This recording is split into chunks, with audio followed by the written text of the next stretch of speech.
wabarakatuh. Salam sejahtera untuk kita semua. Kembali lagi bersama saya, Meisya Regina dari Politeknik Pembangunan Pertanian Yogyakarta Magelang, membahas terkait seputar bisnis dan juga metode bisnis yang dapat diterapkan dalam usaha agribisnis. Yuk kita simak bersama videonya di tayangan berikut ini. Selamat menyaksikan. Dalam perencanaan usaha agribisnis, ada beberapa metode yang umumnya digunakan untuk mengembangkan strategi dan juga merinci rencana operasional. Nah, adapun beberapa metode tersebut berupa 1. Analisis SWOT. Nah, kita dapat mengenal analisis SWOT itu dengan strengths, weakness, opportunities, dan juga threats, di mana analisis ini membantu dalam merancang strategi yang memanfaatkan kekuatan dan peluang serta mengatasi kelemahan dan ancaman. Strategi yang kedua adalah dengan analisis PESTEL, di mana kita dapat menilai faktor-faktor politik, ekonomi, sosial, teknologi, lingkungan, dan juga hukum yang dapat mempengaruhi usaha agribisnis yang akan kita lakukan. Nah, hal ini membantu dalam memahami konteks makro lingkungan bisnis. Dan yang ketiga, ada analisis pasar, di mana kita dapat melakukan evaluasi permintaan pasar dan merancang strategi pemasaran yang sesuai. Dan yang keempat, ada perencanaan produksi. Kita dapat merinci langkah-langkah produksi hingga pemilihan jenis tanaman ataupun ternak ataupun varietas maupun ras yang akan kita budidayakan. Yang kelima, ada analisis biaya dan pendapatan, di mana dengan menganalisis biaya-biaya yang terkait dengan produksi, distribusi, dan pemasaran, dan juga kita dapat membantu proyeksi pendapatan untuk mengevaluasi probabilitas. Dan yang keenam, ada perencanaan keuangan. Kita menyusun rencana keuangan yang mencakup untuk mengevaluasi anggaran proyeksi laba, rugi, neraca, dan aliran kas. Ini dapat membantu dalam mengelola keuangan secara efektif. Dan yang ketujuh adalah analisis resiko. Dengan kita melakukan identifikasi dan juga evaluasi terhadap resiko yang mungkin muncul dalam usaha agribisnis yang akan kita lakukan, kita dapat mengatasinya terlebih dahulu. Dan yang kedelapan adalah perencanaan pemasaran. Kita merancang strategi dan juga melakukan analisis, serta menetapkan harga dan juga promosi, serta distribusi dan strategi branding yang akan kita gunakan pada produk yang akan kita pasarkan.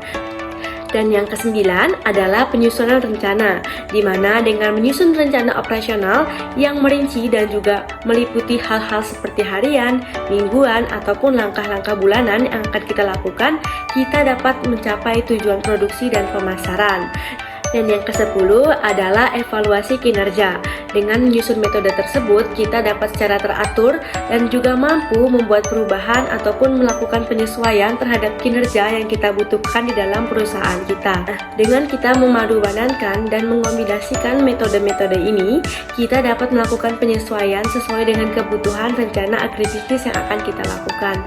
Dan juga dapat membantu kita dalam menyusun serta merencanakan bisnis yang efektif dan komprehensif yang akan kita lakukan ke depannya.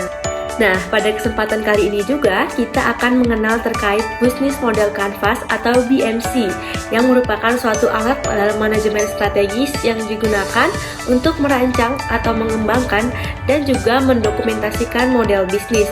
Nah, dalam konteks agribisnis, penggunaan BMC dapat membantu secara visual dalam merinci elemen-elemen kunci dari usaha yang akan kita lakukan. Nah, apa aja sih elemen-elemen dalam BMC tersebut? Nah, yang pertama adalah segmentasi pelanggan. Dan yang ketiga adalah saluran distribusi. Yang keempat adalah hubungan pelanggan. Dan yang kelima adalah sumber pendapatan. Yang keenam, ada perincian keuangan. Yang ketujuh adalah sumber daya kunci. 8 adalah mitra. Nah, yang kesembilan adalah struktur biaya. Dan yang ke-10 adalah aktivitas kunci. Nah, selanjutnya saya akan memberikan contoh penerapan Business Model Canvas atau BMC dalam usaha yang akan saya lakukan. Yuk, terus simak videonya, jangan di-skip. Nah, kita akan membahas satu persatu ya terkait BMC yang saya terapkan dalam usaha saya. Nah, pada kesempatan kali ini saya akan menerapkan BMC dalam usaha pengolahan limbah ternak sapi potong yang akan saya buat dan juga saya rencanakan. Nah, Yang pertama adalah segmentasi pelanggan atau customer segment, di mana kita melibatkan pemilik peternak sapi potong secara langsung, lalu kita menyediakan layanan pengolahan limbah, lalu juga kita memberikan peluang kepada industri pupuk organik sebagai penyedia limbah dari hasil olahan sebagai bahan baku kepada produsen tersebut. Yang kedua adalah proporsi nilai atau value proposition, di mana kita menawarkan pengolahan limbah yang efisien dan juga berkelanjutan serta memiliki kualitas yang tinggi. Yang ketiga adalah saluran distribusi atau channels, di mana kita dapat langsung ke peternak atau mengumpulkan limbah dari peternak dengan cara kerjasama ataupun kontrak. Lalu kita melakukan pemasaran pupuk organik dengan mensuplai limbah hasil olahan ke produsen pupuk organik melalui saluran distribusi yang efisien. Keempat adalah hubungan pelanggan atau customer relationship, di mana kita dapat memberikan edukasi dan juga konsultasi, serta menawarkan edukasi kepada peternak tentang manfaat pengolahan limbah dan juga memberikan konsultasi dalam manajemen limbah tersebut. Dan yang selanjutnya kita dapat memberikan kemitraan jangka panjang dan juga membangun hubungan jangka panjang dengan peternak ataupun mitra industri yang akan berkelanjutan dengan kita. Yang kelima adalah sumber pendapatan atau revenue stream. Biasanya kita dapatkan secara langsung dari penjualan pupuk dan juga biasanya kita dapatkan dari mitra dan juga distributor yang kita storekan bahan bakunya. Yang keenam adalah key activities atau aktivitas kunci, di mana kita melibatkan pengumpulan dan transportasi limbah dari peternak ke tempat pengelolaan dan juga pemrosesan limbah untuk meningkatkan kualitas dan nilai jualnya. Dan yang ketujuh adalah kunci sumber daya atau key research, di mana armada kendaraan yang efisien untuk pengumpulan limbah serta fasilitas atau tempat untuk pemrosesan dengan teknologi yang modern.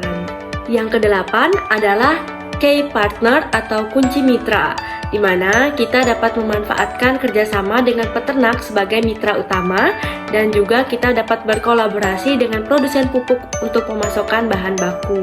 9 adalah struktur biaya atau cost struktur, di mana biaya tersebut digunakan dalam pengumpulan limbah ternak dan juga dalam pemrosesan dan juga pemurnian daripada limbah ternak yang akan diolah. Lalu adalah aktivitas kunci atau key activities, di mana mengikuti perkembangan teknologi untuk meningkatkan efisiensi dan kualitas produk, untuk membangun kesadaran dan juga mendukung pemasaran suatu produk yang akan kita pasarkan, yakni dari limbah ternak tersebut.